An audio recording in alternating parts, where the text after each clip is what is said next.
hadithi emiyoka kubanga tukereye mukutandika hadithi ya Ibn Umar radhiyallahu anhu yagamba nti anna rajula jaa ila rasulillahi sallallahu alayhi wasallam فقال يا رسول الله أي الناس أحب إلى الله وأي الأعمال أحب إلى الله فقال رسول الله صلى الله عليه وسلم أحب الناس إلى الله أنفعهم للناس حديث بكو ابن عمر رضي الله عنه yagamba nti ombaka wa Allah sallallahu alayhi wasallam omusajja yamujjira n'amubuuza muntu ki asinga okwagalibwa mu maaso ga Allah, muntu ki asinga okwagalibwa mu maaso ga Allah.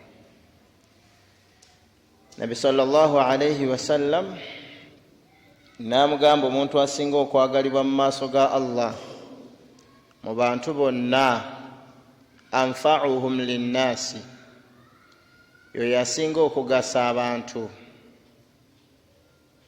ng'avaako emigaso egigasa ki abantu.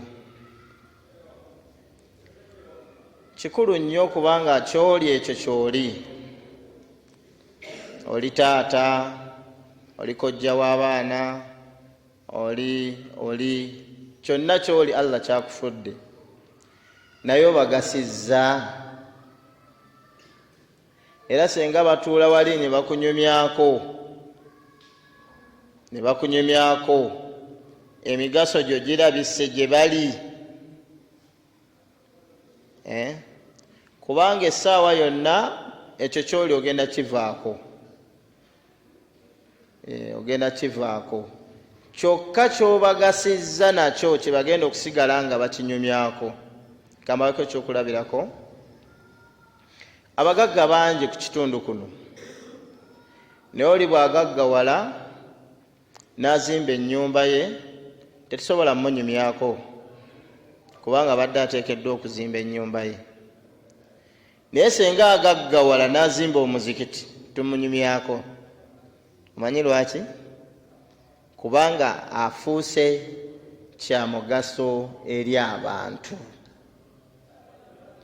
Omuntu bw'afuna ssente n'agula emmere ye ey'okulya tetusobola munyumyako nti omusajja yagaggawadde n'alya emmere.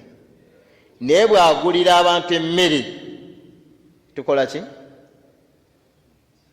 Oba okitegedde ekigambo ekyo? Omuntu asinga okwagalibwa mu maaso ga Allah yoyo ng'emigaso gye gimuvaamu agasa nnyo abantu.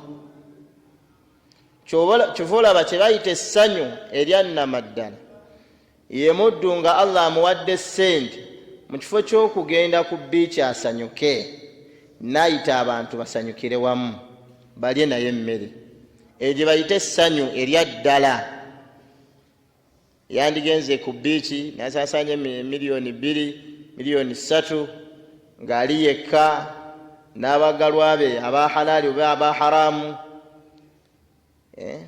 haramu, naye omuntu afunye essanyu erya ddala yoyo asazeewo n'akwata ssente ezo n'ayita abantu oba n'azitwalira abantu abanaku n'azibawa.